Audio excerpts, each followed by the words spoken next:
God bless everyone. Today, I am honored to share with you the testimony of our brother. A man who devoted his entire life to the discipline and teachings of martial arts as a sensei. For many years, he was guided by his dedication to his craft, living by the principles of martial arts. However, after a profound experience, he repented and chose to dedicate himself to the path of Jesus Christ. In his testimony, he recounts a remarkable encounter. One that is both surprising and deeply meaningful.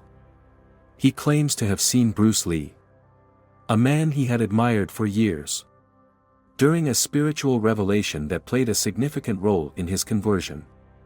This powerful experience helped him realize the importance of faith, redemption, and the grace of God in his life.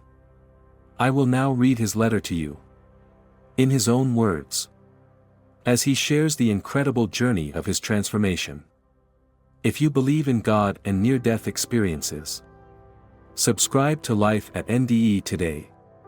Discover inspiring messages from God through powerful near-death stories that bring hope and understanding. Hit subscribe now and join us in spreading the light of faith. I am Alex. I have lived as a Shinto Buddhist for 71 years. But after this life-changing experience, I completely repented and dedicated myself to the path of Jesus Christ. Let me share a bit about my life and the journey that brought me here. I was born in Okinawa in 1953, where my childhood was shaped by the unique culture of the island. My father ran a traditional karate dojo, and from a very young age, martial arts was instilled in me as not just a discipline but as a way of life. My father regarded martial arts above everything else. And it was in this environment that I learned the importance of strength, discipline, and mastery. His ambition was to bring the art of Okinawan karate to the world. And for that purpose, he encouraged me to travel to America to promote our culture. I moved to America with the hopes of spreading the teachings of Okinawan karate. But what I didn't expect was the profound transformation that would eventually take place in my life. For many years, I lived and taught with the same intensity and focus that my father had instilled in me. My path was one of self-discipline, pride in my heritage, and an unwavering commitment to my craft. However, it wasn't until a life-altering experience that I came to understand the deeper purpose of my existence. In 1976, when I was 23 years old, I made the life-changing journey to America. Being in a foreign country was an incredibly difficult adjustment for me. I missed the deep respect and traditions that I had grown up with in Okinawa. And I found it challenging to adapt to the fast-paced, sometimes impersonal nature of American culture. Everything felt unfamiliar: the way people interacted, the way life seemed to move at a different rhythm than what I was used to. It was hard for me to find my footing. But rather than retreating into my discomfort or allowing myself to feel lost, I chose to put aside my personal ambitions for success and instead focused on something greater. I began spreading my own teachings, the teachings I had inherited over the years, with the hope that others could benefit from the wisdom I had gathered. For the next 50 years, I committed myself fully to the path of teaching, dedicating my life to helping others understand the importance of meditation, self-discipline, and soul purification. I came to believe that these practices rooted in the traditions of Okinawan martial arts were the key to achieving true inner peace. They had been essential in shaping my own life, and I felt it was my calling to pass on this wisdom to others. I poured my heart into this work, believing deeply that these teachings had the power to heal, to bring balance to the mind and spirit, and to guide others on their own paths to peace and self-mastery. One afternoon, I arrived at the dojo. Just as I had countless times before, my students were already waiting. As always, their faces eager with anticipation, ready to absorb the lesson ahead. That day, I had planned to explain a fundamental concept that the harmony of body and breath is what brings true strength in combat. As I began to speak, one of my students raised his hand and asked, "Sensei, what is the secret to performing Seiken Suki correctly?" At first, the question seemed simple. Seiken Suki was just a punch, after all. But this punch was more than just a physical movement. It was a technique that taught how to focus and channel power to the right point.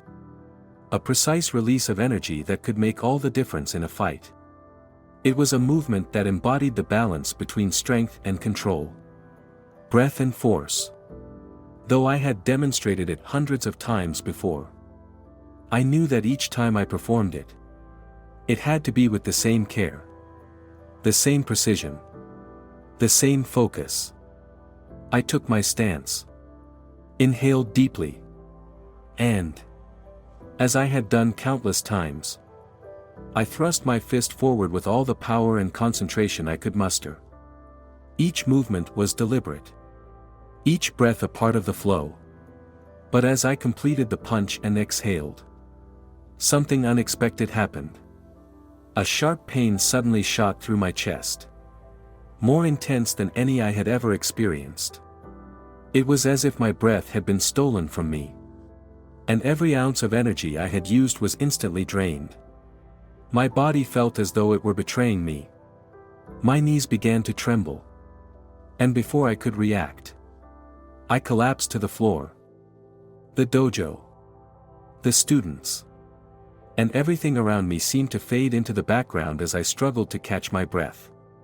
The pain was overwhelming, and I knew in that moment that something had changed, something that would lead me down a path I could never have anticipated.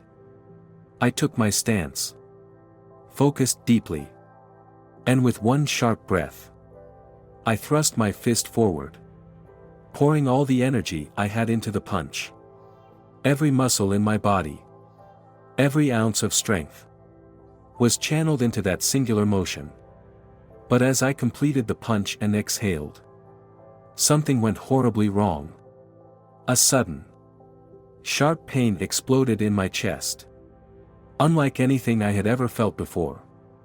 It wasn't just pain, it was an intense, suffocating force that seemed to cut off my breath completely. It felt as though the very life force in my body was drained in an instant, leaving me weak and gasping for air. My knees buckled beneath me, and despite trying to step back, my body betrayed me. I couldn't move, couldn't gather the strength to rise. The world around me seemed to tilt, my vision blurring. And in that moment, I realized I was losing control. My body no longer responded as it should. I collapsed to the ground, unable to regain my footing, unable to speak. The dojo around me, the students watching in silence, all faded as the pain consumed me. I felt helpless, disoriented, and powerless, as though everything I had known, everything I had built my life upon, was slipping away. I could hear the voices of my students, their frantic attempts to lift me up. But the sounds quickly grew distant, fading into the background as if I were sinking deeper into a void. My world, once vibrant with life, began to blur. My vision dimmed, and with it, I felt an overwhelming emptiness settling deep within me. A hollow sensation that gripped my chest. I felt as though I was being pulled away from everything I had known, dragged into a place so dark, so profound, that I could no longer tell where I was or what was happening. It felt like a complete severing from the world, as though my connection to life had vanished entirely, leaving me to drift into the abyss. When I finally opened my eyes again, I was met with a suffocating darkness. It wasn't just the absence of light, it was a heaviness, a weight that pressed in on me from all sides, like the very air was thick and heavy, wrapping itself around me. This darkness wasn't empty, it was a presence. A force that seemed to invade my very soul. It was as if this void had a mind of its own, pulling me deeper and deeper into its grasp. There was no sound, not even the faintest whisper, to reassure me that I was still connected to the world. The silence was so profound, so absolute, that it felt like a living thing. A consuming presence that swallowed every part of me. It was not simply the absence of noise, it was the absence of everything: light, life, warmth, meaning. I was alone. Not just physically, but in every sense of the word. This space wasn't just empty, it was filled with an endless isolation. A void that stretched on forever. And it seemed like there was no way out. No escape from the consuming darkness. As I struggled to adjust to the overwhelming darkness, a faint humming sound began to emerge from somewhere deep within the void. At first, it felt distant, like a faint echo reverberating from far off, barely perceptible amidst the stillness. But as I tried to move, the sound began to grow, drawing closer with each passing moment. It was not a comforting sound, but rather one that seemed to carry an unsettling weight, like a signal that something was near, something waiting in the shadows. The more I moved, the heavier my steps became. It felt as if the very air around me was thickening, pulling at me with each step I took. My legs felt sluggish, as though I were wading through dense, swampy ground. Every movement seemed more laborious, each inch forward harder to gain than the last. I was being dragged by an unseen force, one that pressed against me from every direction, as though the darkness itself was intent on keeping me where I was. The weight of the air around me was suffocating, making it feel as if I was fighting against an invisible tide. The more I tried to move, the slower I became, as if the darkness was not just a void, but a physical presence that sought to weigh me down and hold me in place. The humming gradually shifted, twisting into a new sound, a rasping, grating noise that echoed through the suffocating darkness. It was something akin to the grinding of teeth. A sound so unnatural and disturbing that it made my entire body tense in fear. The noise wasn't just disturbing in its nature, it carried with it a deep, unbearable tension. As if each scratch of sound held the weight of something far greater, something far more suffocating. It felt as though the noise itself was steeped in the emotions I had long ignored: regret, fear, and the crushing burden of abandonment. Each rasp seemed to pierce through me, resonating with a heaviness that I couldn't escape. In that moment, I realized that this place was not just a physical realm of torment. It wasn't simply a space of suffering or pain. No, it was far more profound than that. It was a mirror. A direct reflection of the turmoil inside me, of the darkness I had never confronted. This place was a manifestation of all the fears, regrets, and unresolved emotions I had buried deep within myself throughout my life. It wasn't just the external horrors I was facing, it was the inner chaos that I had never allowed myself to acknowledge, let alone address. The rasping noise, the darkness, the suffocating weight, they were the echoes of my own soul. A reflection of every fear and regret I had accumulated over the years, now made manifest in a place where there was nowhere to hide from them. Slowly, beams of light began to flicker around me. But rather than bringing any sense of comfort, they only intensified the horror of my surroundings. These lights weren't soft or peaceful, they were sharp and unsettling, casting an eerie glow that highlighted the vast, unimaginable emptiness around me. It was as if the light was exposing the very soul of this place, revealing the deep, unrelenting sense of damnation that filled the space. Through the flickering light, I could make out the shape of a lake, an enormous lake of fire. Its depth stretched far beyond what I could see, infinite and unfathomable. as though it went on forever, consuming everything in its path. This fire wasn't just an external blaze, it was something far deeper, far more terrifying. It was an inner rage. A burning anger that seemed to emanate from within the very core of this place. It wasn't just the physical flames that tormented me, it was the fire within. A manifestation of everything I had avoided, ignored, or denied throughout my life. Every ounce of unresolved anger. Every moment of rage and bitterness that I had pushed away for years, now flared to life before me. The fire mirrored the darkness inside me, reflecting the inner turmoil I had never faced. The emotions I had never allowed myself to confront. As the shadows around me deepened, I felt them closing in on me, tightening like a vice. The darkness was no longer just a backdrop, it was an oppressive force, suffocating me with its weight. I tried to move, tried to step forward or retreat, but my limbs felt heavy, as if they were bound by the very darkness that surrounded me.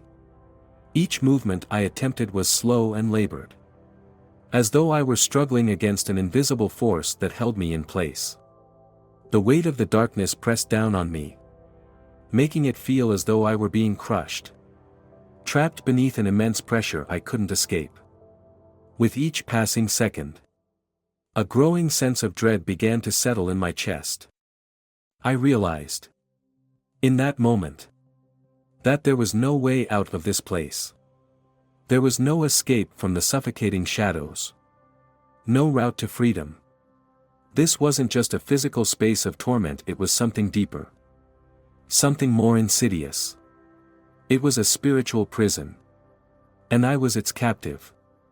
The realization hit me like a tidal wave. I wasn't just imprisoned by the physical confines of this place, but by the very darkness inside me. This was a place of soul-crushing isolation, where I was not only trapped in the absence of light but also in the grip of my own regrets, fears, and failures. I was bound by the consequences of my choices. And there was no release. No mercy. Only the crushing weight of being held in this eternal prison. Then, I felt it, a force, unseen and unrelenting, pulling me toward the mouth of a massive cave. It was as if the very air around me was alive, tugging at my body, dragging me forward against my will. The cave itself seemed like a dark vortex, a swirling, inescapable force that beckoned me deeper into its oppressive depths. The closer I got, the more suffocating the atmosphere became, as though the very darkness inside the cave was pressing against me, wrapping around me like a cloak. There was no resistance, no way to fight against this pull. My body moved forward as if I had no control, as if my will had been stripped away, leaving me with nothing but the overwhelming force of this unseen power guiding me. Every instinct screamed at me to fight, to escape. But there was no fighting it. I could feel the weight of this place, heavy and suffocating. And I knew, deep within me, that there was no other path but forward. There was no way to turn back, no option to resist. The only choice I had now was to enter, to walk deeper into the abyss that awaited me inside the cave. With each step, the oppressive air grew thicker, and I felt the walls of the cave close in on me. The sound of my own footsteps seemed to disappear into the vast emptiness. And I realized that I was entering a place far darker than anything I had ever imagined. The path ahead was uncertain, but I knew that whatever lay within the cave was unavoidable. It was a place of reckoning, and I was being drawn into it with a force greater than myself. Inside, the cave was silent, so eerily silent that it felt even more oppressive than the darkness outside.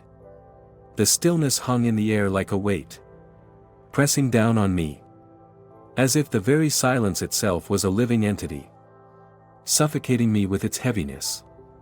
Every step I took seemed to echo in the emptiness, Yet it was a sound that seemed to disappear as soon as it was made. Swallowed by the vast void around me. As my eyes slowly adjusted to the dim light, the remnants of a forgotten past began to emerge from the shadows. Broken swords lay scattered across the ground. Their once sharp edges now dulled and rusted with time. Tattered armor, once worn with pride and purpose, now hung lifelessly on the walls. Decaying and covered in dust. Worn-out symbols of martial arts, once symbols of strength and honor, were barely recognizable. Faded and torn by the ravages of time. Everything in this cave seemed to belong to a distant era. A time long past. When these relics had held meaning, power, and purpose. But now, in this forsaken place, they had lost their significance. The swords, the armor, the symbols, they were now nothing more than forgotten remnants of a history that had slipped away into obscurity. The once proud legacy they represented had been reduced to mere artifacts. Their value diminished by the passage of time and the absence of any true purpose. The cave, filled with these abandoned remnants, felt like a tomb for what was once alive. Now a hollow echo of things that had once mattered but no longer did. The weight of that loss hung in the air. A reminder of the futility of holding on to the past without understanding its true meaning. As I wandered deeper into the dark, suffocating cave, something caught my eye. At first, I thought it was just another shadow. Another trick of the dim light. But as I stepped closer, I realized I was wrong. There, standing in the center of the cave, was a familiar figure. It was Bruce Lee. I was stunned. My mind raced, struggling to comprehend what I was seeing. How could this be? I had spent years admiring him, studying his philosophy and martial arts. Yet never in my wildest dreams did I expect to encounter him in this place. In this moment, he looked at me. And as his gaze met mine, the air seemed to thicken, heavy with an undeniable presence. It was as if the very space around him bent with the weight of his energy. And the room itself seemed to hold its breath. There was no denying the power in his presence despite the strange, unsettling surroundings. He stood there, unshaken. And yet his eyes held a depth I had never seen in him before. When he spoke, his voice was hoarse, rough, like it had been weathered by time and regret. "Haruki," he said, his words coming out slowly, as if each one carried a weight of its own. "I stayed away from the path of Jesus all my life. I turned my back on God and His grace. I chose to rise with my own strength, to rely on my abilities, thinking I could forge my own way. But now, I see that all of that only led to emptiness." His voice, though familiar, carried a sorrowful tone that cut deep. The words he spoke were not just a confession, they were a powerful revelation. A moment of clarity that resonated in my very soul. The man who had spent his life building his body, his philosophy, his empire, now stood before me, acknowledging the emptiness that had plagued him all along. It was as though, in that moment, he too had come to understand that true strength didn't lie in the physical, but in the grace and humility of surrendering to something greater than oneself.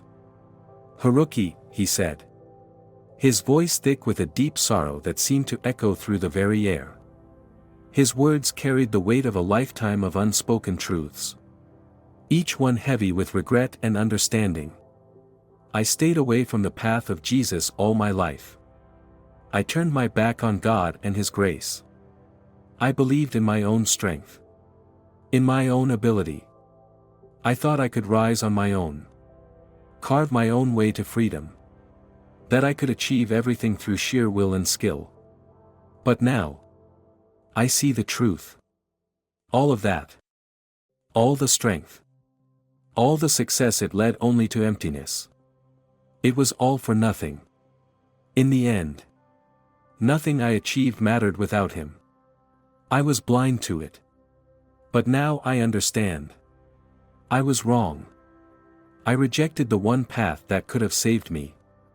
The only path that truly leads to peace. His words struck me like a hammer. Each one breaking through the barriers I had built in my mind. Here was a man whose strength and determination had shaped the world. Yet in this moment, he was confessing that it had all been in vain. The fame, the power, the mastery, it had all crumbled in the face of a deeper truth. In that moment, I saw that no matter how strong or skilled we become, we are nothing without God's grace. What we build with our own hands, no matter how mighty, is ultimately meaningless if it isn't rooted in the foundation of truth, love, and salvation. Hearing those words from Bruce Lee, a man I had admired deeply for so long, someone who had carved his own path to greatness, I was overwhelmed by the weight of everything he said. His words were not just a confession, they were a profound revelation. One that shattered everything I had believed about strength, achievement, and purpose. For years, I had looked up to him as the epitome of mastery and self-discipline. A symbol of power and will. He was a man who had transcended the limitations of ordinary human potential. Or so I thought. I had imagined that through his incredible achievements, he had unlocked the secret to life's true meaning.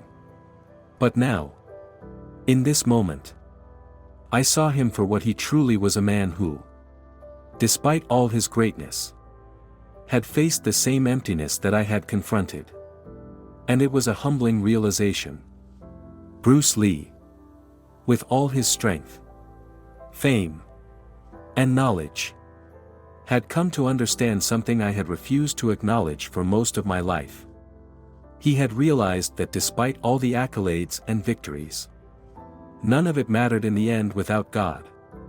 It wasn't just his words, it was the deep sorrow in his voice, the weight of regret in his eyes. That struck me to my core. He had spent his life searching for freedom and fulfillment in the pursuit of power. But in the end, he found only emptiness, just as I had. I knew then that my own path had led me to the same void. Like Bruce, I had spent so much of my life chasing after things that seemed important: mastery of martial arts, control over my mind and body, the admiration of others, but all of it had been for nothing. It wasn't that those things weren't valuable in their own right, it was that I had relied on them to give me meaning, rather than seeking the truth that could only be found in God's grace. My own journey mirrored his, though I hadn't fully realized it until now. I had been searching for fulfillment in the wrong places.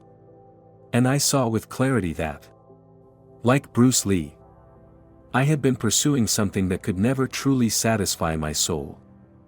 The realization was both painful and liberating.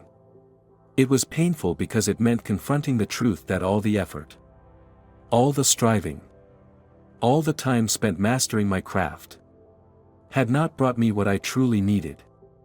But it was liberating because in that moment, I understood that the path forward was not through more strength, more control, or more achievement. The only way to escape the darkness, the only way to find peace, was to embrace the grace of God. This was not a path that I had ever considered before. For so long, I had been blinded by the belief that my strength was enough, that my discipline could carry me through. But now, standing there, I realized that there was no way out of the emptiness I had been feeling. No way to fill the void within me, except through surrendering to God. It wasn't about striving for perfection anymore, it was about accepting that I was not enough on my own. I felt a deep sorrow for the years I had spent ignoring the truth, for the time I had wasted trying to fill the emptiness inside me with things that could never satisfy. It was a sorrow that came from realizing how much of my life had been devoted to chasing after fleeting things: achievement, strength, recognition, all while neglecting the one thing that could truly fill the void. But this sorrow was not without hope. It was tempered by a newfound understanding, a clarity that cut through the years of confusion and self-deception. I now saw that the path I had been searching for was finally clear to me. It wasn't about my own strength or mastery anymore.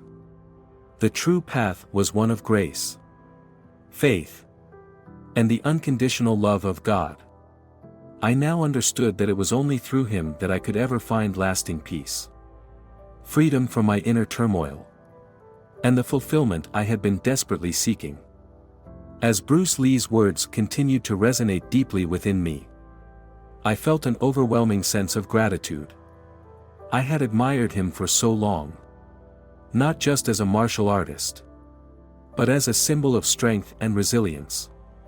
But now, in his confession and the realization he shared with me, I saw that his life had also been a search for truth, a journey toward understanding what truly matters. Despite the emptiness he had felt in his own life, he had been given the insight to see that only through God could true fulfillment be found. And in this moment, I too began to see the same truth. I no longer needed to seek meaning in places that offered only temporary satisfaction. I had spent so much of my life relying on my own strength to carry me through. But I now knew that I couldn't do it alone. The strength I had always sought fulfillment and strength within myself, believing that my own will, discipline, and abilities were enough to guide me. I thought I could find peace, purpose, and success through my own effort. But no matter how hard I tried or what I achieved, it was never enough. The peace I longed for always seemed out of reach, like a mirage. The power I sought was fleeting, and my sense of accomplishment felt hollow. In the moment of surrender, I realized the truth: the strength, peace, and fulfillment I sought within myself could never compare to the grace and power that God offered. What I tried to achieve through my own efforts paled in comparison to what He freely gave. His grace was a gift, unearned and abundant, filling me in ways I had been unable to on my own. Through His grace, I found the peace and strength I had been searching for, not through my own ability, but through the power of His love. The path ahead was no longer unclear. In that moment of profound realization, I understood that the only true path forward, the only way to escape the darkness I had long been trapped in, was the one that led me to God. No longer would I search for meaning in external achievements. No longer would I place my trust in self-reliance or personal strength. Those paths had only led to emptiness, to frustration, to an unending cycle of striving without satisfaction. Instead, I would surrender to the grace of God, fully trusting in His plan for me, even if that plan was unknown and daunting. I knew that by following the path God had set before me, I would find what I had been seeking all along: true peace, true fulfillment, and the purpose that had eluded me for so many years. This journey was no longer about control or mastery, it was about surrender and trust. As I stepped forward into the unknown, I did so with the conviction that God's love would guide me every step of the way. This path would not be easy. It would require me to let go of old habits, old beliefs, and the pride that had kept me from truly embracing His love. But I knew that it was the only way to find the light that would heal my wounds and transform my life in ways I had never imagined. Through God's grace, I would finally find the peace I had longed for, the fulfillment I had sought in all the wrong places. I would be made whole, not by my own strength or efforts, but by the love of a God who had always been there, patiently waiting for me to turn toward Him. And in that love, I would discover a peace that surpassed all understanding, a peace that could only come from Him. If you believe in God and near-death experiences, subscribe to Life at NDE today. Discover inspiring messages from God through powerful near-death stories that bring hope and understanding. Hit subscribe now and join us in spreading the light of faith.